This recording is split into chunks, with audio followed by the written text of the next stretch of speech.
Bom, vamos lá para o tempo hoje. O que é o Software as a Service? O Software as a Service, eu vou começar antes naquela camada de baixo, que é o Infrastructure as a Service. O que é isso? Basicamente, hoje, com o poder computacional e internet, empresas prestam um serviço de armazenamento e processamento de dados.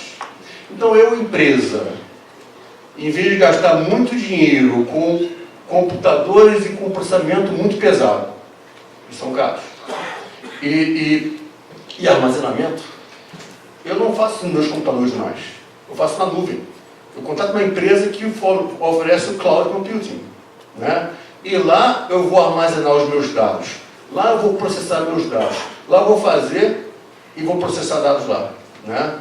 Então isso é a IaaS, que é a base, é o Infrastructure as a Service. Isso as empresas que prestam serviço têm diversos servidores, em chamados data centers, em um ou vários lugares, para prestar esse serviço. Na camada de cima é igualzinha de baixo. Muda o que? O Platform as a Service. Muda que a empresa que oferece o serviço do cloud, ela oferece algo mais, oferece ferramentas para a empresa contratante poder produzir novos programas. Então, para produzir novos programas, novas aplicações. E a camada de cima, a empresa que oferece o cloud, além do infrastructure e às vezes o plataforma, ela oferece o quê? Um licenciamento de um software.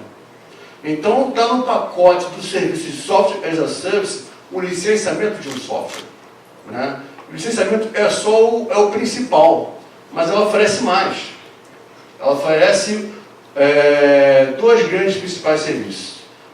O que a de baixo já oferece, que é o Infrastructure, que é o armazenamento e processamento de dados, né? E oferece suporte técnico. Vou explicar isso um pouco mais à frente. Então, falando do processamento de dados, cujo previsão início há muito tempo, no 103, apenas houve uma nova redação para deixar mais claro alguns serviços que poderiam entender que não estariam, está lá o processamento de dados, né? A gente tem que lembrar que há uns 30 anos atrás, mais ou menos, o armazenamento, ou melhor, o processamento de dados, porque a internet não era evoluída, se processava dados em locais, em grandes mainframes. A IBM, os andares da IBM eram mainframes. A empresa que tinha essa possibilidade tinha mainframe, aqueles computadores enormes, né? Começou até com um rolo de fita, né? E depois era aquilo que tinha época, era o que temos para hoje, né? Então, como a internet não era evoluída, não havia como se processar dados de forma distribuída. Então, era processamento concentrado de dados. Com a internet, e aí a maravilha da internet em banda larga, você consegue processar dados à distância, né? Eu uso várias máquinas para processar os meus dados, né? Esse é o PDD, processamento de dados distribuído, né? E isso, nesse contexto está o Infrastructure e o Platform as a Service, ok?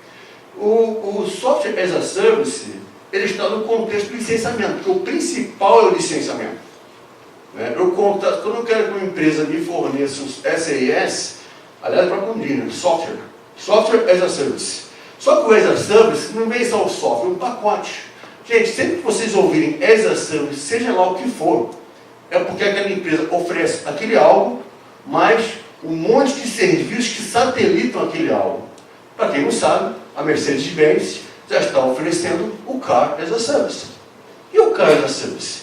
Ela não vende mais o carro. Ela aluga o carro e oferece diversos serviços relacionados ao carro, de facilidades, funcionalidades, que você vai usar a internet para se desenvolver de serviço. É o Car as a Service. Ok? Sempre tem as a Service, tem vários serviços satelitando esse serviço principal ou esse bem digital. Se o carro for vendido, tudo bem, mas se o carro for alugado, não é bem esse serviço. Vamos chegar lá. Aí, então, aquelas fotos demonstram a evolução, né? Os mainframes, depois vieram os personal computers. Então, com a evolução, não na internet ainda, no nível tal que pudesse chegar ao cloud computing, mas no nível tal que a empresa, em vez de contratar outra para processar o dado, ela tem que levar o negócio através de um dispositivo de transporte. Mas, basicamente, a empresa consegue ter o poder computacional e cada um usando o seu computadorzinho lá, o que não acontecia antes dos personal computers. E depois, com a internet, se consegue processar fora da empresa e ela contrata alguém para processar e armazenar os dados. É mais fácil, é mais barato para ela. Porque o Software as a Service, vamos avançar que eu vou explicar mais um pouquinho sobre ele. O Software as a Service, bom, deixa eu pegar o IaaS. Então o IaaS, eu vou passar um pouco rápido, dado o tempo. Então, basicamente, o Infrastructure as a Service ele me fornece um poder computacional na web. Né? Uma infraestrutura para armazenar esses dados. Então, a empresa oferece o que a gente chama de máquinas virtuais. Storage, armazenamento. Ok? Ali eu coloco também que há muitas vezes a virtualização. São servidores, você particiona virtualmente servidores físicos. Então você tem servidores virtuais. Tudo isso para quê? Para armazenar e processar dados. É o IaaS. Em relação ao PaaS, como eu falei, o que acrescenta basicamente é aquilo ali. Ó. Ela oferece aplicações para a empresa contratante produzir novas ferramentas, novas aplicações. Okay? E tem aqui diversos serviços. Percebe que é uma gama de serviços. Ok? Empacotado na plataforma do serviço. Exemplos aí não faltam. O Software as a Service, como eu falei, é um sem número de serviços. E aí você vê lá diversas atividades. Por exemplo, a manutenção, além do licenciamento de software, a manutenção dos aplicativos em funcionamento dia após dia. O teste e a instalação de patches. O gerenciamento de atualizações.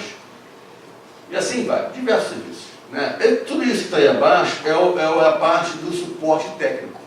Então a empresa, quando ela contrata alguém para lhe prestar o serviço de Software as a Service, além do licenciamento, no suporte técnico, então aqueles serviços todos, então eu, empresa contratante, eu posso baratear o meu custo aqui interno. Eu mando metade da equipe TI embora. Porque se eu licencio o Office 365, por exemplo, eu não vou mais ter suporte técnico do Office 365 pela minha equipe TI. Vai ser pela equipe TI da Microsoft. Ok? Então eu economizo dinheiro. E a questão do armazenamento e processamento, eu também economizo ao contratar o cloud. Por quê? Porque eu não preciso comprar máquinas pesadas para processar dados. Eu compro máquinas slim, mais baratas. Porque eu vou contratar o serviço de processamento de alguém. Ok? Qual é a diferença entre o Software as a Service e o software convencional? Um convencional, na nossa época, a minha época, que eu comecei a mexer com disquete, CD-ROM, né? Você tinha o que a gente chamava licenciamento perpétuo. Eu ia na loja, entre aspas, eu comprava um software, vale entre aspas, porque você nunca comprou um Office. Você nunca comprou um Windows 3.1, pelo exemplo. Eu licenciava. Quando você instalava na máquina, antes de você usar, você tinha que abrir uma janela para você, que ninguém lê, clica OK e começa a usar. Aquele OK é você acordou em termos de licenciamento de uso. Ok? Então você não compra. Porque se eu comprasse o Office, eu estava bilionário. Aí eu licenciaria o Office para todo o mundo inteiro. Né? Então nunca houve compra e venda de software.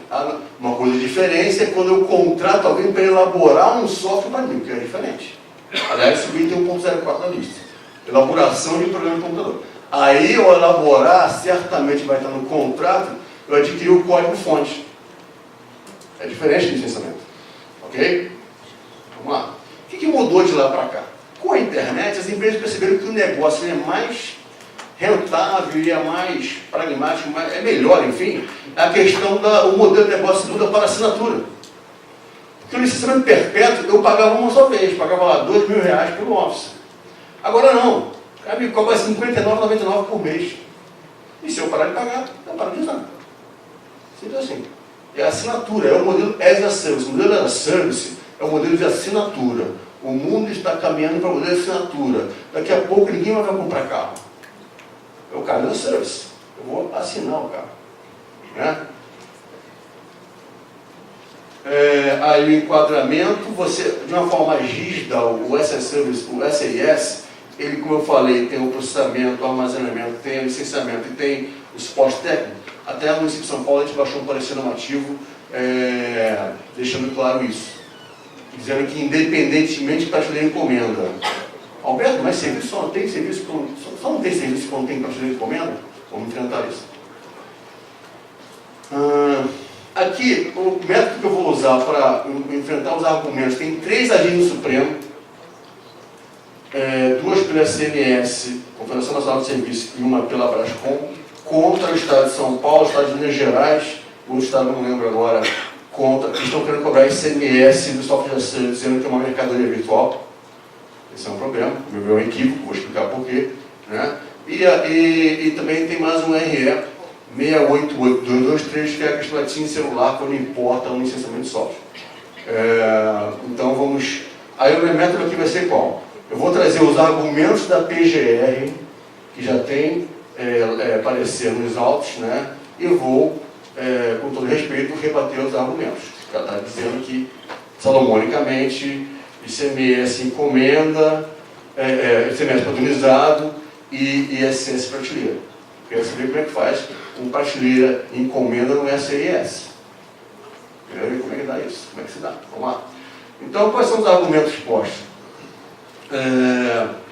PGR, ela coloca em algum momento que a ideia do software prateleira encomenda, ela insiste num critério de 20 anos atrás, Sepúlveda pertence, usou um livro do professor Saavedra, Rui Saavedra, de Portugal, que não sei onde se achou essa ideia de prateleira encomenda. Isso vingou. Tanto é que foi isso que preponderou esse ICMS no disquete de um software. Né? Apesar de não se comprar um software. No máximo você compra um disquete, não um software. Então, aqui do lado da coluna esquerda, argumentos da PGR e a coluna esquerda, os argumentos que eu entendo corretos, com todo respeito ao que houver divergência e entendimento. Então, a PGR vai e diz, prateleira encomenda. O que eu vou dizer é o seguinte, prateleira encomenda não é critério do conceito constitucional de serviço. Vou explicar. Outro argumento que eles colocam, tem que aceitar a evolução dos tempos para se admitir uma mercadoria virtual, como se o software pudesse ser mercadoria virtual. Eu rebato, vou dizer por quê, dizendo que a ideia de tangibilidade é uma ideia da mercadoria, é um conceito constitucional, é um elemento constitucional do conceito de mercadoria, né? E que também no software não há transferência de qualidade. Como eu falei, eu não compro o Office, eu licencio o Office. Okay? E a questão de serviço de obrigação de fazer, né? Que é um entendimento, no meu entender, equivocado também. E aí eu vou colocar todos os argumentos a respeito, eu vou passar em todos eles mais rápido, porque eu vou enfrentar cada um deles. Primeiro argumento, a questão da prateleira versus encomenda. Aqui eu coloco um trecho do meu artigo, que ele conjuga, que faz referência a alguns artigos que eu escrevi, alguns livros, dizendo o seguinte, e aí eu não vou ler, porque eu estou sem óculos, eu estou longe, não estou chegando muito bem não. Mas o que acontece? Eu pego aquele exemplo ali de baixo, está no meu artigo lá. Hoje a Land Rover, ela vende um carro pela internet. O Range Rover se vende pela internet. E eu posso comprar o Range Rover escolhendo entre 3 tipos de motores e fazendo diversos tipos de personalizações. Ou seja, eu estou comprando um carro encomendado e personalizado para mim. Agora eu pergunto a vocês se o carro, por ser personalizado e por encomenda, é ISS. É óbvio que não. Ou seja, personalização e encomenda não é um critério do conceito de serviço. É um critério de qualquer bem de mercado. Seja ele bem ou serviço. Ok? Então é equívoco dizer que porque encomenda é serviço se não for encomenda é mercadoria. É um equívoco. Com todo respeito. Ou seja, o critério constitucional que separa bem de serviço, ICMS e SCS, é a tangibilidade. Aliás, é um critério que norteia até a economia desde o século XVIII e a tributação da União Europeia até hoje. Bem e serviço. Bem material, serviço bem imaterial. Né? Então a tangibilidade é o critério constitucional. Esse sim que separa a fronteira entre mercadoria e serviço para frente do ICMS e SCS. A personalização e encomenda, no máximo, é um critério de lei complementar. E eu digo quais são os dois subitens. Estão lá. Prótese sob encomenda e obra de arte sob encomenda. Aí sim, se não for encomenda e mercadoria. Se não falar nada, é serviço sobre tudo estando na lista. E licenciamento está lá. Não tem licenciamento de software por encomenda. Tem licenciamento de software, ponto. Então é serviço. Ok? Segundo aspecto, esse é o argumento mais sedutor, vamos dizer assim. Temos que admitir a evolução dos tempos, não podemos usar o conceito antigo de mercadoria como um bem tangível, os tempos mudam. O professor Dr. Gilmar Mendes, do Supremo, vai nessa linha, e nesse julgado da ADI 1945, né, julgado em cautelar, né, não houve um julgamento definitivo ainda, em que ele vai e diz: o tribunal não pode se furtar a abarcar situações novas com consequências concretas do mundo real, com base em premissas jurídicas que não são mais totalmente corretas. O apego às diretrizes jurídicas acaba por enfraquecer o texto constitucional, pois não permite que a abertura do dispositivo da Constituição possa se adaptar aos novos tempos antes imprevisíveis. Está correta a tese. Todos nós juristas sabemos que uma coisa é o texto, outra coisa é o contexto. Um texto legal que eu leio hoje, com uma interpretação, daqui a 30 anos eu posso ler o mesmo texto, conforme o contexto, eu construo uma outra norma jurídica. Isso é correto. Só que isso não dá para aplicar para mercadoria. Eu vou dar um exemplo em que isso é aplicável. O exemplo da imunidade cultural dos livros. Olha o que diz o texto constitucional, artigo 150, inciso 6b da Constituição. Não incide impostos sobre livros e o papel destinado à sua impressão. Ora, no conceito constitucional de livro, se eu faço uma interpretação mais literal desse dispositivo, eu poderia dizer que só o livro de papel é imune. Não seria absurda essa interpretação. Porque lá diz, livro e o papel.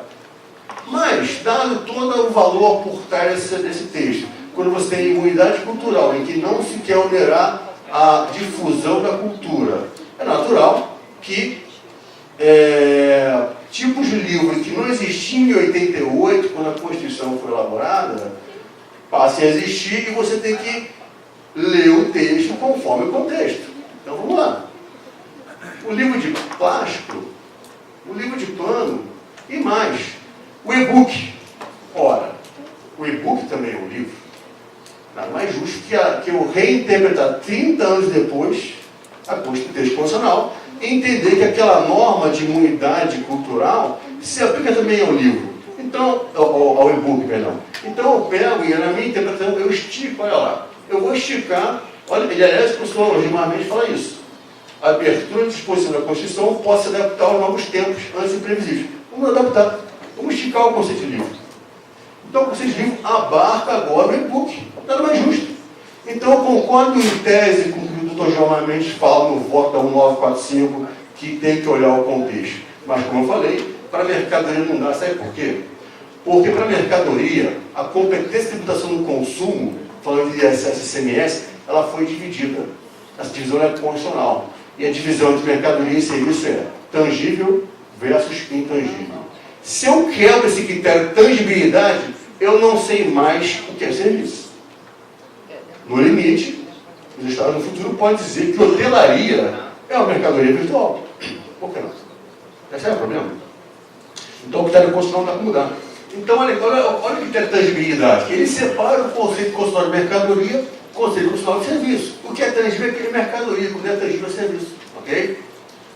Então lá, exemplo de mercadoria e exemplo de serviço. Cessão de marca é serviço. Exploração de salão de festa é serviço. Exploração de quadra é serviço. Hotelaria é serviço. Cessão de andame é serviço.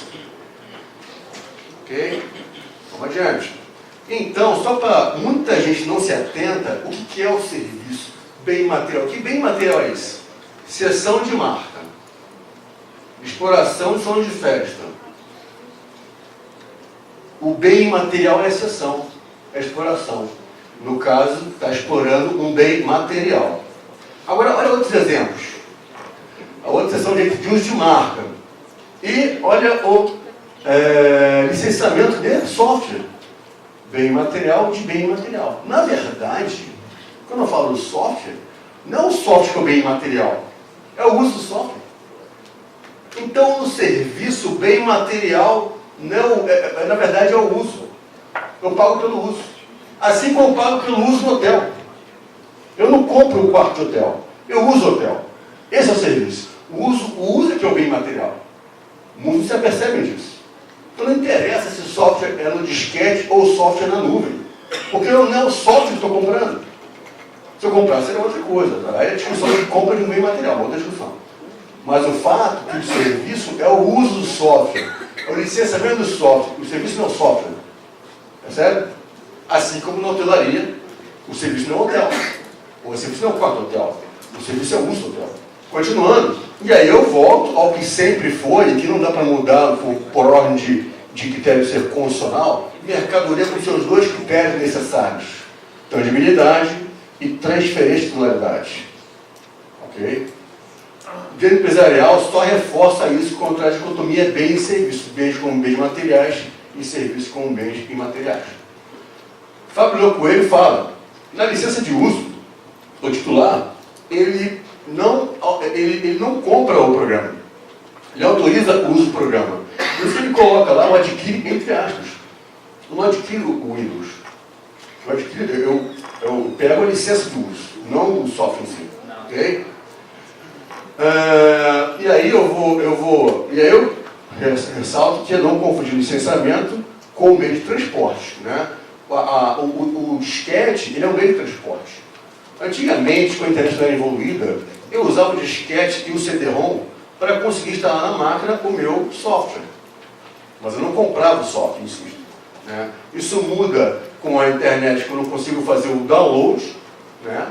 A internet demonstra que o disquete não é o relevante na operação, o relevante é o uso do software. E hoje, com a computação em nuvem, eu nem faço mais download. Eu uso na nuvem mesmo. No download eu uso a minha máquina. Na nuvem eu uso a nuvem. Ok? Então, a ideia de que mercadoria, eu adquiro a propriedade de um bem tangível, e o serviço, eu apenas uso o bem. Por isso que eu defendo que a locação é serviço. Na verdade, só não pode tributar porque tem uma previsão em lista, que vocês consideram vetado, e tem a súmula vinculante dizendo que não pode tributar em excesso a locação. Mas assim como o licenciamento, a locação é uso. Né? E aí, por fim, a questão do... Aí vamos para o licenciamento, né? Poder tributar licenciamento, ali não haveria fazer ou não fazer. Na verdade, meu ver critério fazer ou não fazer, o critério não se aplica no conceito constitucional do serviço.